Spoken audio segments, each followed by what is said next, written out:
पहाड़ों में ससुराल। सुबह के 11 बजे थे। रूहानी सुबह का सारा काम खत्म करके अपने कमरे में दो दो रजाइयों में सोई हुई थी।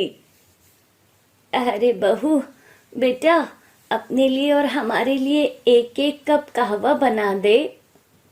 रूहानी का रजाई से निकलने का बिल्कुल भी मन नहीं था, फिर भी वो बेमन से उठती है।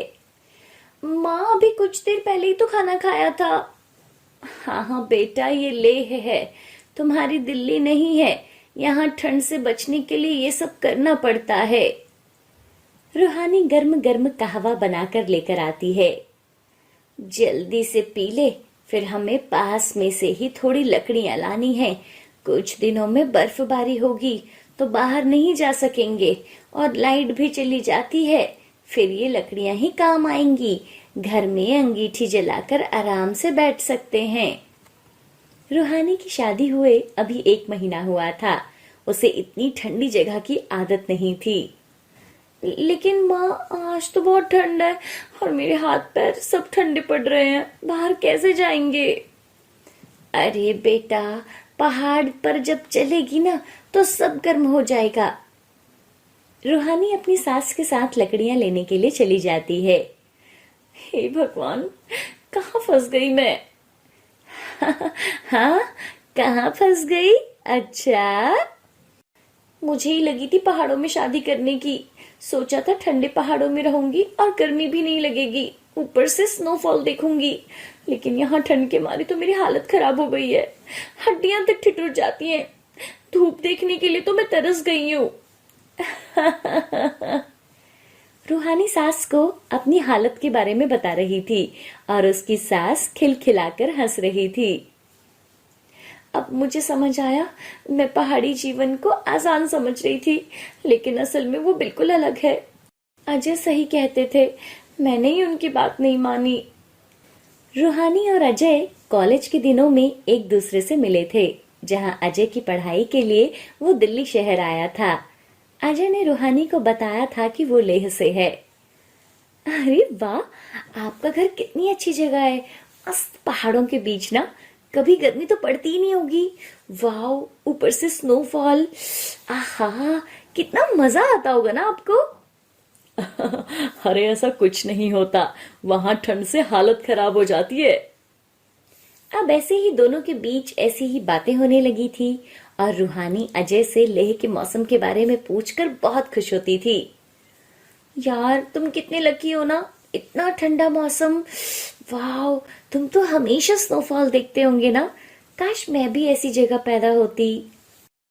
अरे पैदा नहीं हुई तो क्या हुआ, पर तुम भी रह सकती हो मेरे साथ। तुम एक काम करो, मुझसे शादी कर लो। रूहानी शादी की बात सुनकर बहुत खुश होती है। उसके बाद उन दोनों में प्यार हो जाता है। कुछ समय के बाद दोनों की पढ़ाई पूरी हो जाती है और अजय को लेह में एक सरकारी स्कूल के टीचर की नौकरी मिल जाती है। दोनों अपने अपने घर वालों से बात करते हैं। अरे बेटा, लेह तो बहुत दूर है, ऊपर से पहाड़ी इलाका है। पता है तुझे वहां कितनी ठंड पड़ती है? तू कैसे रहेगी वहां? नहीं नहीं नहीं, मैं तेरी शादी वहां नहीं करवाऊंगी। अरे माँ, पहाड़ों की वजह से ही तो मैं बोल रही हूँ। ऊंची ऊंची वादियों में मेरा ससुराल होगा। सोचो ना, हर रोज स्नोफॉल। वाह, कितना अच्छा होगा माँ। प्लीज आप पापा से बात करो ना। एक शाम रूहानी के माता पिता अपने कमरे में थे। जी, मैं क्या कह रही थी, आपकी लड़की ना एकदम बावली है। कहती है कि शादी करेगी तो किसी पहाड़ी लड़के से। अब आप बताओ, ऊंचे पहाड़ पर ससुराल चाहिए? इसे अब आप ही समझाइए ना। इसे मैं कितनी बार समझा चुकी हूँ कि वहां पर बहुत दिक्कतें होती है पहाड़ों पर यह है कि मान ही नहीं रही। अच्छा, सही है। वैसे भी अब इसकी शादी की उम्र हो गई है। रिश्तेदारों को बोल कर देखो, अगर कोई अच्छा लड़का हो तो। जी, वैसे तो अब पहाड़ों पर काफी तरक्की हो गई है। और क्या, पहले से बहुत बदल गया है पहाड़ी जीवन।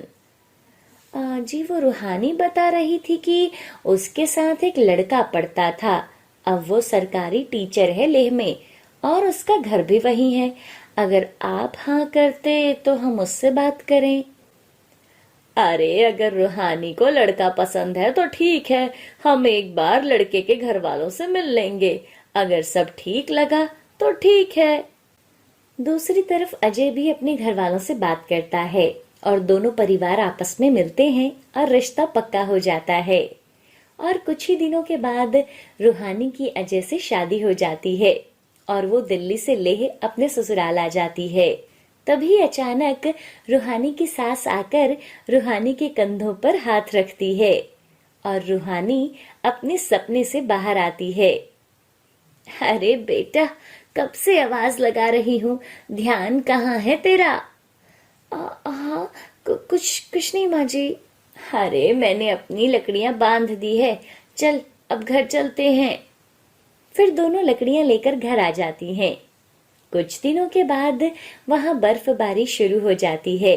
बेटा, सबके लिए बढ़िया सा कहवा बना दो। दिसंबर का महीना, ऊपर से बर्फबारी। रूहानी ऊपर से नीचे तक मोटे कपड़ों से ढकी थी और वो फोन पर बात कर रही थी। माँ, इतने कपड़े ओढ़ने के बाद भी ठंड लगती है और ऊपर से पूरा दिन चाय कहवा बना बना कर तो मैं परेशान हो जाती हूँ। हाँ हाँ, तुम्हारी जिद थी ना पहाड़ों में ससुराल की, अब मिला है तो झेलो। माँ, अब आप भी मुझे चिढ़ा रही हो। अच्छा, अब मैं रखती हूँ, माँ जी और पापा जी के लिए कहवा बनाना है। तब तक अजय भी घर आ जाता है और रूहानी सबके लिए कहवा लाती है। ओहो, ये तो बिल्कुल ठंडा हो गया है रूहानी। अरे मैं तो तुरंत ही बनाकर लाई थी, इतनी जल्दी ठंडा भी हो गया? हाँ बेटा, यहाँ ऐसा ही होता है। जाओ, सबके लिए दोबारा गर्म करके ले आओ और इस बार केतली में डाल कर लाना, नहीं तो ठंडा हो जाएगा। धीरे धीरे रूहानी को पहाड़ी जीवन के साइड इफेक्ट्स के बारे में पता चल रहा था। पहाड़ों पर रहने का तरीका, खाने पीने का तरीका, सब कुछ उसके मायके से बिल्कुल अलग था।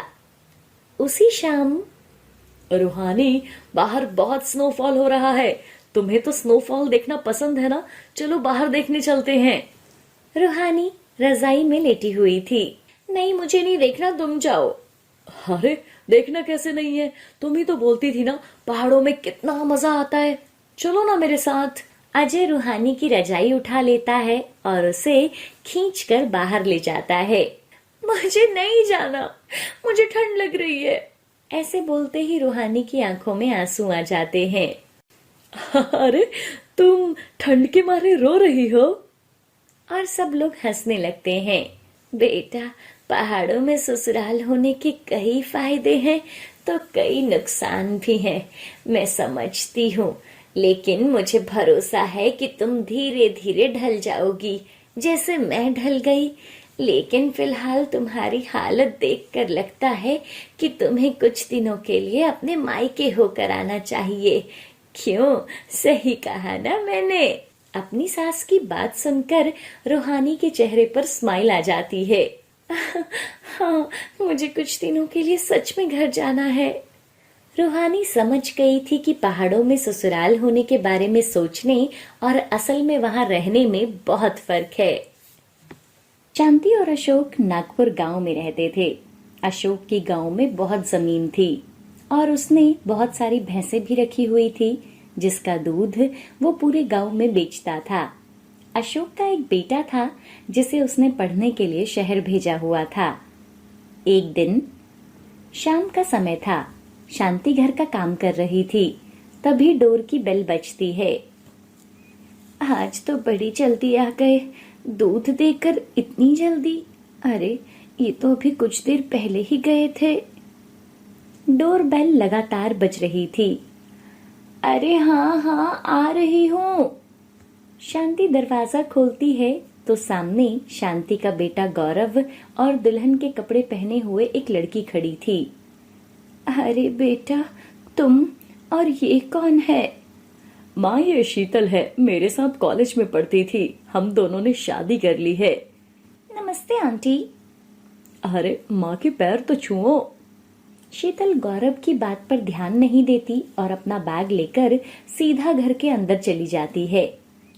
वाओ, कितना ब्यूटीफुल हाउस है तुम्हारा तो। माँ, पिताजी कहाँ हैं?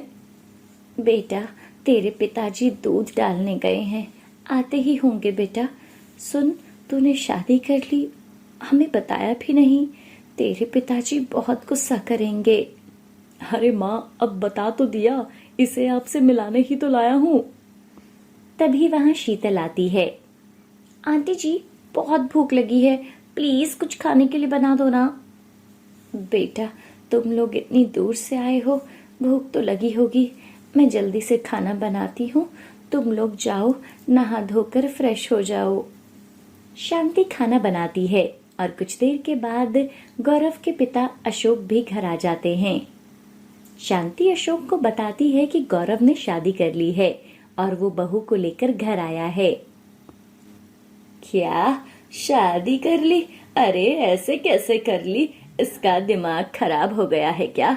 और इसे शहर में पढ़ने भेजा था मैंने, या ये सब करने?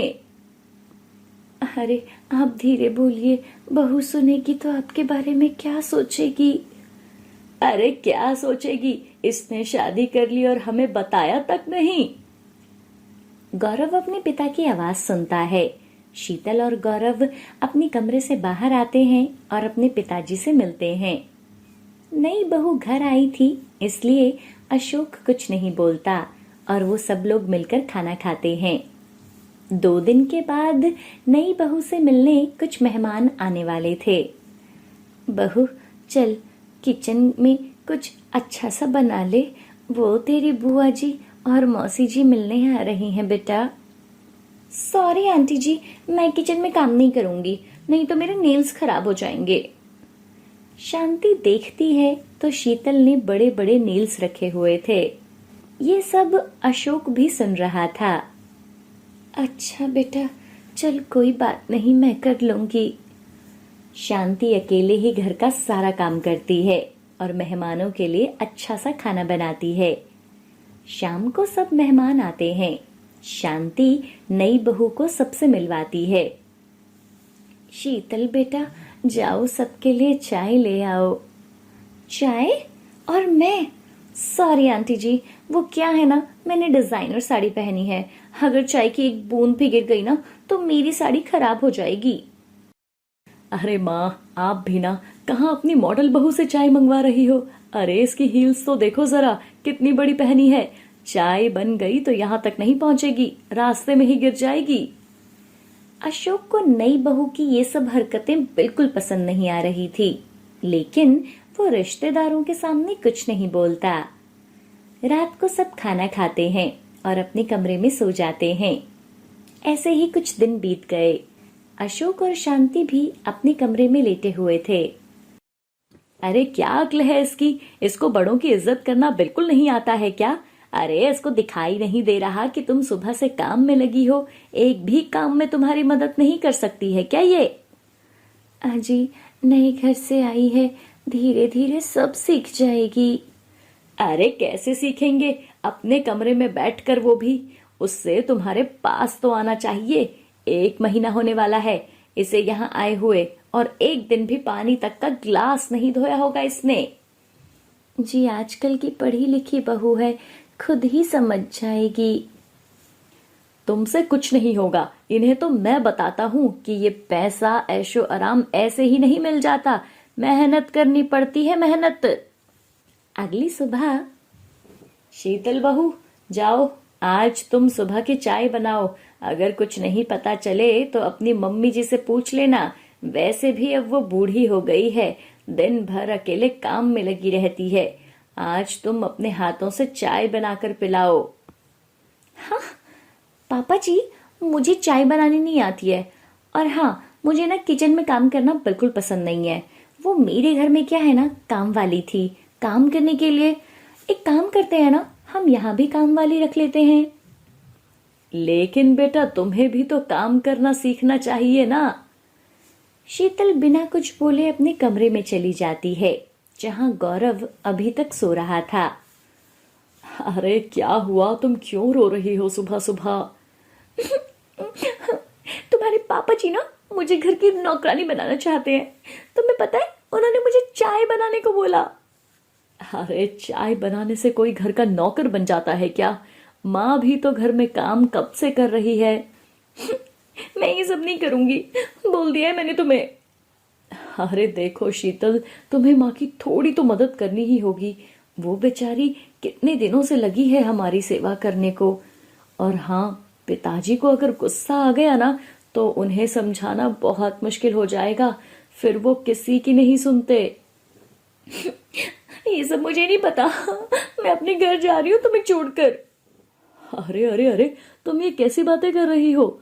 ऐसे नहीं बोलते, हमें अब साथ रहना है। चलो आज हमें बाहर घूमने जाना है। कुछ देर के बाद दोनों घूमने चले जाते हैं और शाम को वापस आते हैं।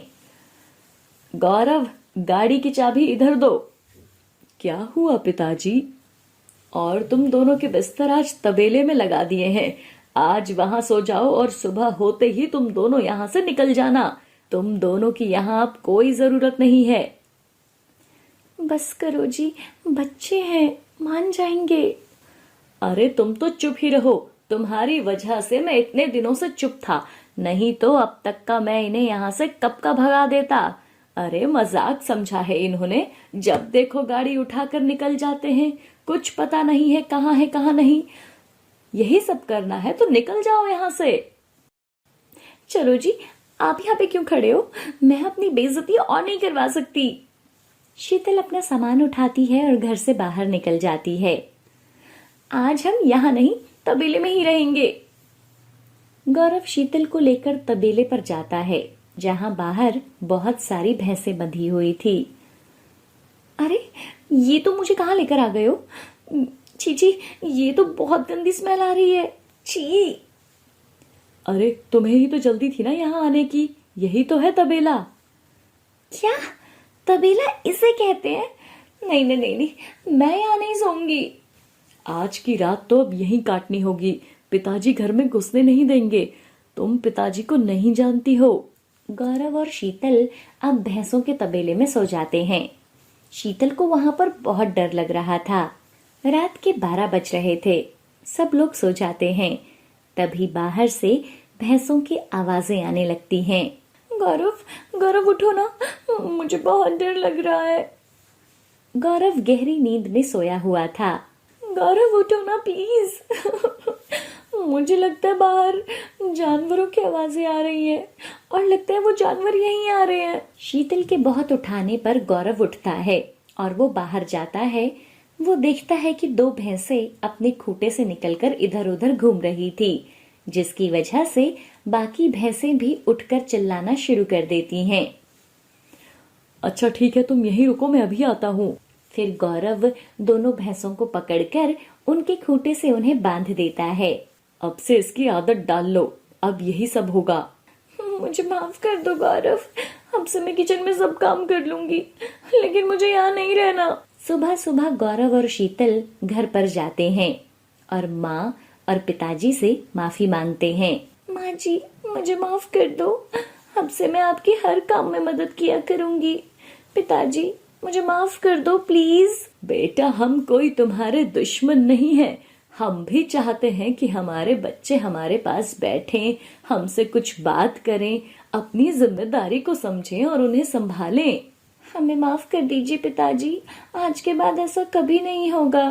फिर गौरव और शीतल अपनी माँ के गले लगते हैं और वो लोग खुशी खुशी रहने लगते हैं।